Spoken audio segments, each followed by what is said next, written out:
जाजपुर जिला व्यासनगर पौर परिषद अंतर्गत कोपंड ग्रामर पूर्वतन काउंसिलर स्वर्गत विलासिनी सामलक द्वितीय श्राद्ध वार्षिक उपलक्षे आज दिव्यांग मानक पुष्पगुच्छ एवं उत्तरीय प्रदान कर स्वागत संबर्धना प्रदान कर कार्यक्रमटी सांबादिक सुजित कुमार मल्लिक सभापतित्व करते। अनुष्ठित कार्यक्रम में कोरेईर विधायक आकाश दास नायक जोगदे स्वर्गत माँ विलासिनी एवं पिता गोपबंधु प्रतिमूर्ति में पुष्पमाल्य अर्पण करते एवं दिव्यांग मानक अर्थ एवं वस्त्र दान करते।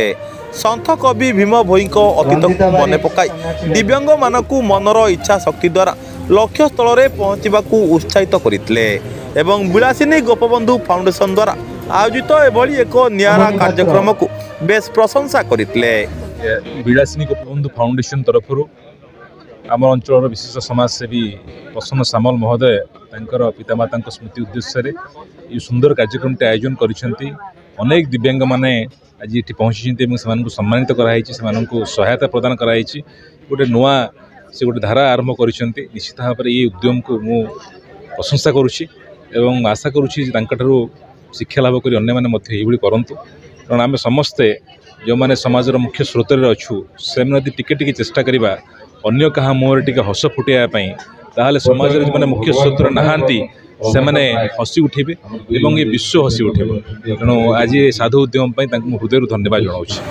यह कार्यक्रमटी विलासिनी गोपबंधु फाउंडेशन प्रतिष्ठाता एवं विशिष्ट समाजसेवी प्रसन्न कुमार सामल तत्वावधान में अनुष्ठित होता बेले एथिरे सम्मानित अतिथि भाव पूर्वतन नगरपालिका बंदिता परिड़ा पूर्वतन काउंसिलर हृदानंद सामल डॉक्टर कैलाश विशाल उपाध्यक्ष सुभाष बल शिक्षाविद पंडित अक्षय कुमार दास एवं बाईधर माझी प्रमुख अतिथि माने जोगदे विलासिनी गोपबंधु फाउंडेशन कार्यक्रम को भूयसी प्रशंसा करते एवं दिव्यांग मानक बेस उत्साहित करते। व्यासनगर प्रद्युम्न कुमार बोईते रिपोर्ट सूर्यास्त न्यूज। श्राद्धवार्षिक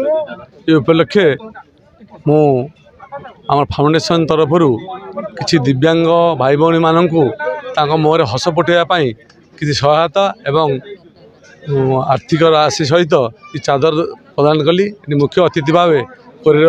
विधायक आकाश दास महोदय एवं पूर्वतन नगरपालिका बंदिता परिड़ा महोदय सब आसी उपस्थित रही से सभा को साफल्यमंडित कर धन्यवाद दूची एवं आपण मान जो आसी साहाय्य कर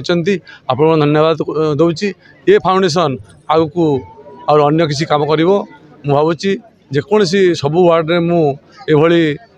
दिव्यांग एवं अवहेलित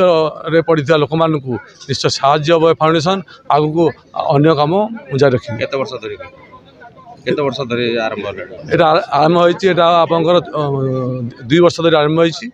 प्रथम 24/12/2023 रे हेतला प्रथम सेकंड आपनकर आज 16/12/2024 रे होइछि किंतु एटा खाली आज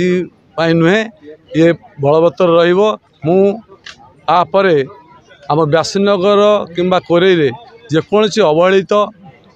दुखर रहितिबा दिव्यांग मानकु साहाय्य करिया पई अनुष्ठान सबले चिंता कर।